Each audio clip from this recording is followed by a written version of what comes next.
ধনী মহিলাটিকে যখন তাদের বাসায় কাজের লোক খাবার দিচ্ছিল, খাবারগুলো পড়ে যায়।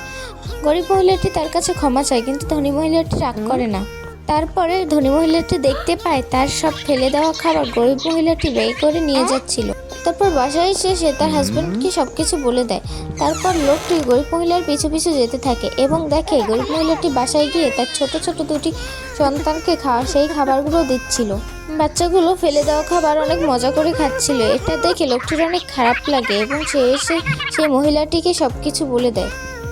ধনী মহিলার বাসায় যত খাবার ছিল সবগুলো সে ব্যাগে করে নিয়ে যায় সেই গরিব মহিলার বাসায় এবং গরিব মহিলাটিকে দেয়। অপরদিকে লোকটি তাদের জন্য একটি সুন্দর নতুন বাড়ি তৈরি করে। ধনী মহিলা যে খাবারগুলো এনেছিল তা সবাই মিলে অনেক মজা করে খায়। তারপরে গরিব মহিলাটি ও ধনী মহিলাটি দুই বাচ্চাকে নিয়ে সেই জায়গায় যায় এবং গরিব মহিলা তার নতুন বাড়ি পেয়ে অনেক খুশি হয় এবং কান্না করে দেয় ধনী মহিলা।